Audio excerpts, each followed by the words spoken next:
And we must show that each time a head is cut off or an eye put out in Vietnam and in France, they accept it. Each time a little girl is raped, and in France, they accept the fact. Each time a Madagascan is tortured, and in France, they accept the fact. Civilization acquires another dead weight. A universal regression takes place. A gangrene sets in. A center of infection begins to spread. And that at the end of all these treaties that have been violated, all these lies that have been propagated, all these punitive expeditions that have been tolerated, all these prisoners who have been tied up and interrogated, all these patriots who have been tortured, at the end of all the racial pride that has been encouraged, all the boastfulness that has been displayed, a poison has been distilled into the veins of Europe. Slowly but surely, the continent proceeds towards savagery. And then one fine day, the bourgeoisie is awakened by a terrific boomerang effect.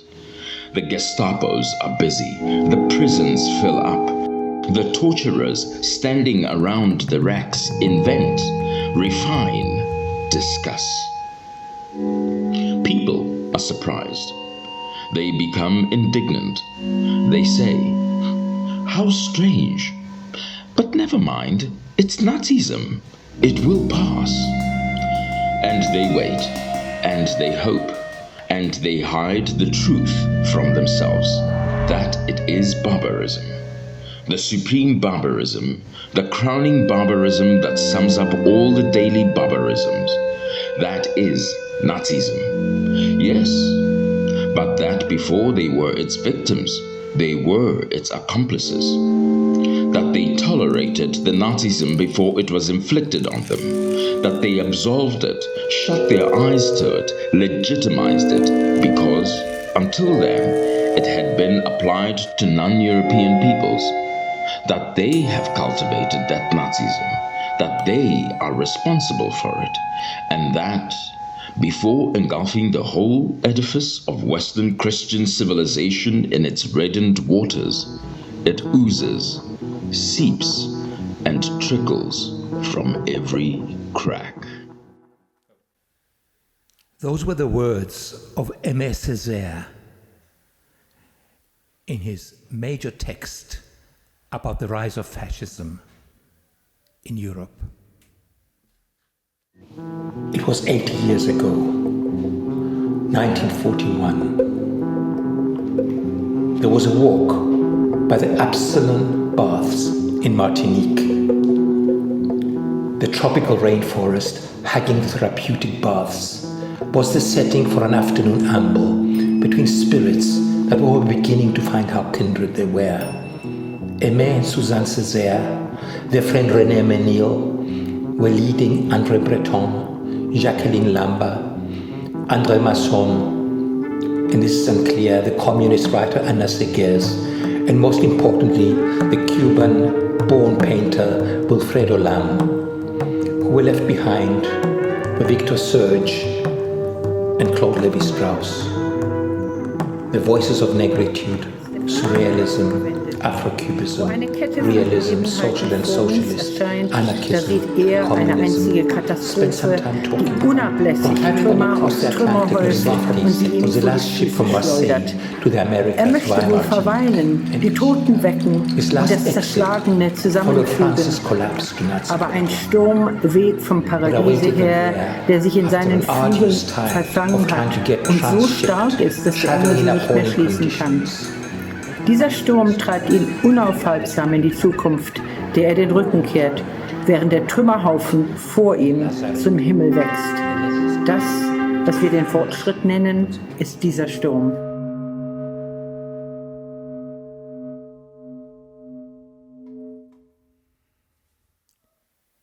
That was Walter Benjamin in 1941. Unlike the others, he didn't make it. Although we were all considered scum, I received better treatment. I was not allowed to be courted like a cow or pig. I had a cabin, unlike all other passengers, men, women and children, who had to pile into the dark and airless hold where the ship's carpenters had made a rough scaffolding of beds, one on top of the other, with pallets of straw for bedding. By the time we reached the tropics, the situation turned horrid, so everyone overcrowded the deck.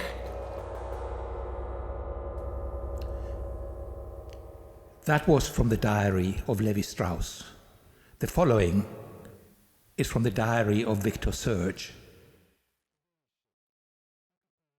We castaways of Europe on a wrecked ship. The very ship, like a Paris atop, it Champs-Élysées, between the central deck and the boiler room, where the wealthy ones, including Levi Strauss, were gathered. Many of them Jews with money, with personal cabins, aloof, suspicious. Its left bank and Montparnasse was at the foredeck of the ship, slightly more crowded by filmmakers and well-dressed people, behaving as if lounging on a cafe's terrace. Montparnasse was the upper deck, cluttered with lifeboats, occupied by the Lambs de Bretons. Helen Lamb, who nursed Wilfredo, who was ill, with swollen glands, sad, lying under a blanket, his head in his wife's lap. His eyes, like those of an ancient Sino-African child, were full of an animal misery, even though he was getting better. Berton, constantly looking noble and seemingly impassive, often repeating bastards under his breath, got a bad press in the dairy as a vacuous artist and a pompous man. In defiance towards the bowl, a place we would come to call Rosa Luxemburg Platz, where children were being looked after. A sort of cowshed on the one side, and on the other, the vile shared toilets made of plywood erected on the deck. Rigging, tools, hordes of children washing, bare-chested characters shaving, ladies lying on their deck chairs in the sun. Breton was like a blue bear in a velvety jacket, despite the heat, still concerned about aesthetic beauty and originality. And the Paul Lemerle, the ship, ploughed on against the waves, in a liminal space between the death camps left behind and the great unknown.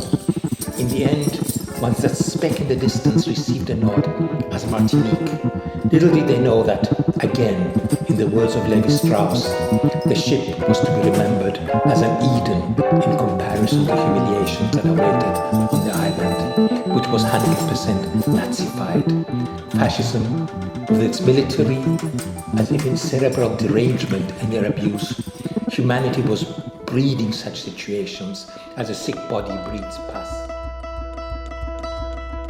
At the end of the small hours, delicately sprouting handles Au for bout the du petit market. matin, bourgeonnant, dansent frêles les Antilles qui ont faim. Les Antilles grêlées des petites vérolles, les Antilles dynamitées d'alcool, échouées dans la boue de cette baie. Au bout du petit matin, l'extrême trompeuse désolée, Bichard sous la blessure des eaux. Les martyrs qui ne témoignent pas, les fleurs du sang qui se fanent et s'éparpillent dans le vent inutile comme des cris de perroquets babillards. Une vieille vie menteusement souriante, ses lèvres ouvertes d'angoisse désaffectée. Une vieille misère pourrissant sous le soleil silencieusement. Un vieux silence crevant de pustules tièdes, l'affreuse inanité de notre raison Panics us at the end of every month, and my strange father, nibbled by a single misery whose son name grandiose avenir.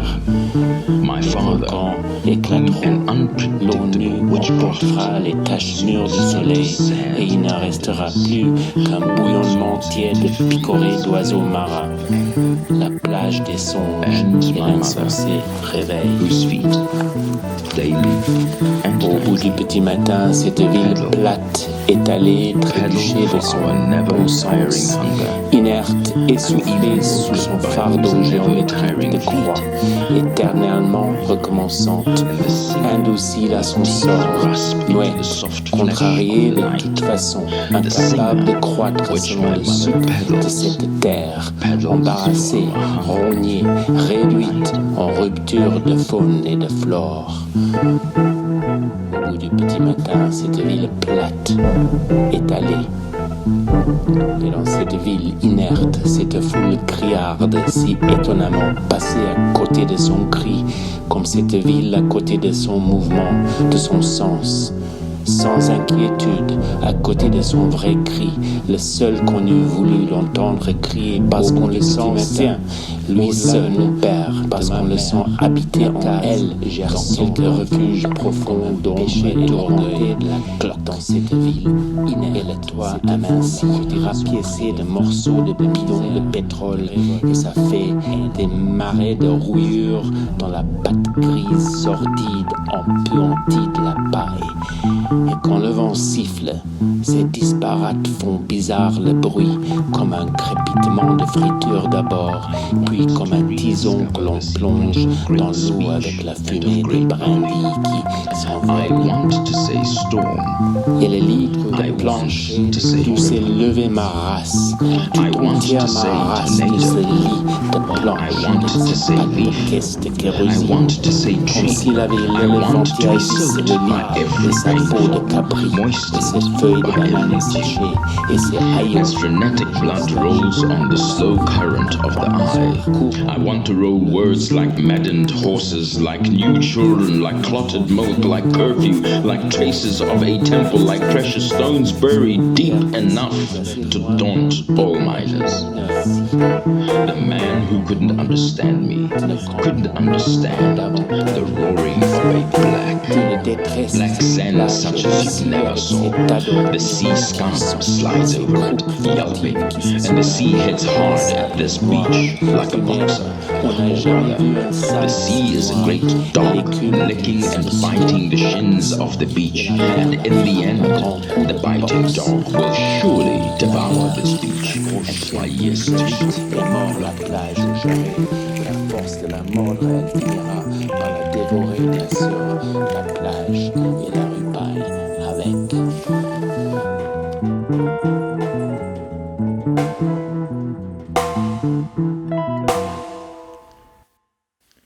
Those were the words of Aimé Césaire, but also André Masson's poetry, André Breton's poetry will be featured in the next few minutes.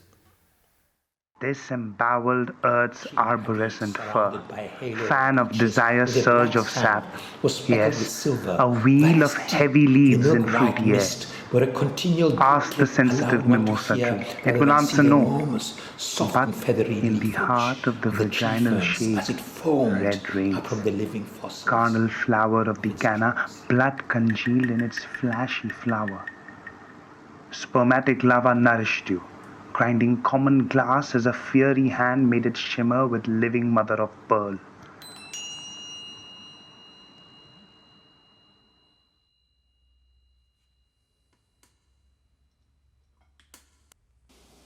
J'ai porté des plumes de perroquet, des dépouilles de chats musqués. J'ai lassé la patience des missionnaires, insulté les bienfaiteurs de l'humanité. I have worn down the patience of missionaries. Défié I have insulted the benefactors of humanity. Defied Tyre, defied Sidon, adored the Zambezi. The expense of my perversity confounds me. Unexpectedly on their feet in the hold, on their feet in the cabins, on their feet in the wind, on their feet beneath the sun, on their feet in blood, on their feet. and free. On their feet and in no way distraught. Free at sea and owning nothing. Veering and utterly adrift.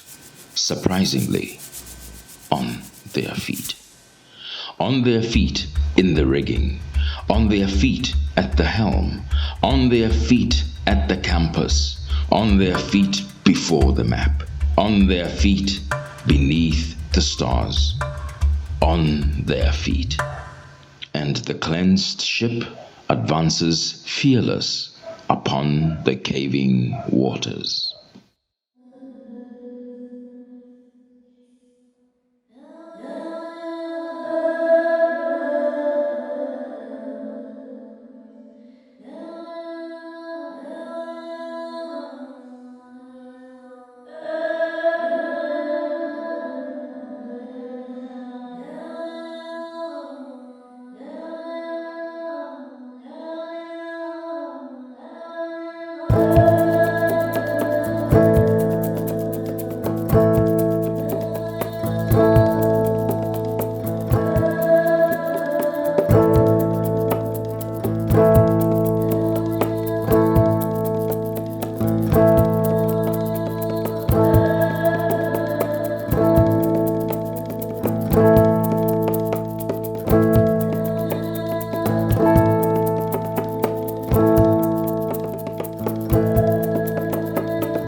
The sky's water pierces its canopy. From a rigging of vertigo, water continually shakes itself, turning its tall green copper organ pipes, where not a minute ago dance steps spun, taught by two butterflies of pure blood, the fern whose mouth is a wheel of time. My eye is the closed violet at the center of the ellipsis, at the tip of its tail. Here on this island, nature in its profusion shames visual artists. It enthuses poets.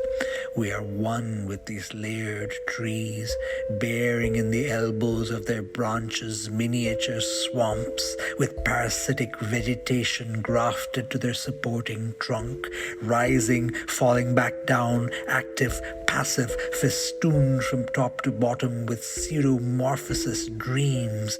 Ah, these impeccable lianas, these branches. What bows drawn for the arrows of thought.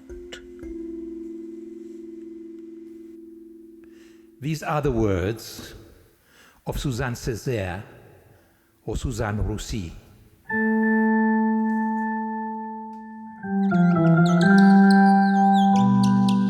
Allons, la vraie poésie est ailleurs, loin des rimes, des complaintes, des alizés, des perroquets.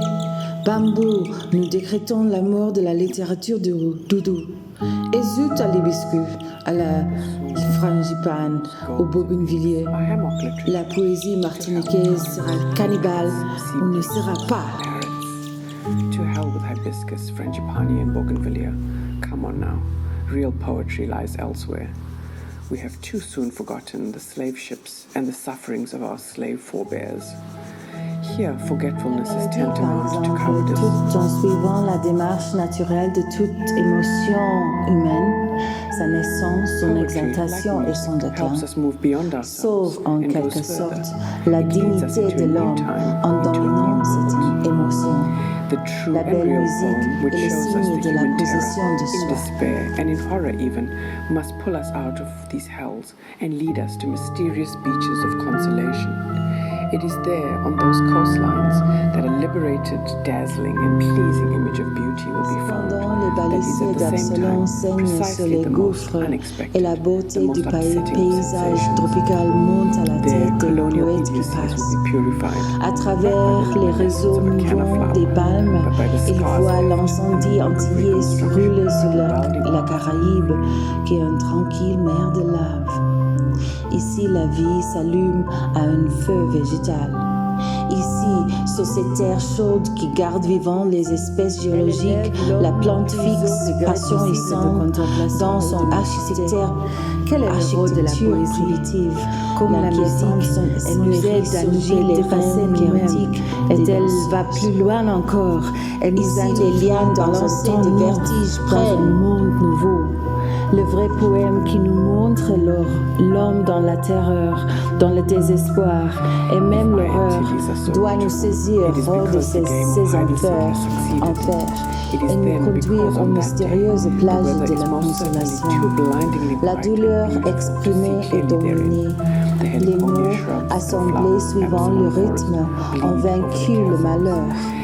La poésie, plus encore que la musique, et plus sereinement.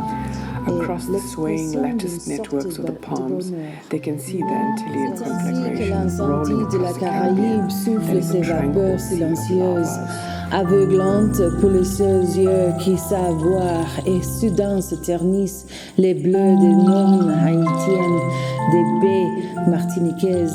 Soudain pâlissent les rouges les plus éclatants, et le soleil n'est plus un cristal qui joue. Et si les places ont choisi des dentelles, des parkinsoniens comme éventail de luxe, contre l'ardeur du ciel, si les fleurs ont su trouver juste les couleurs qui donnent le coup de foudre, si les fougères arborescentes ont sécrété pour le crosse les sucres dorés, enroulés comme un sexe, si mes Antilles sont si belles, c'est qu'alors les grands jeux de cache-cache réussissent, et se trouve ce jour-là pour une insouciable navigation cosmique qui montre tout le long des nuits habitées de tambours. Ici, les poètes sentent chavirer leur tête en nommant les odeurs fraîches de l'eau.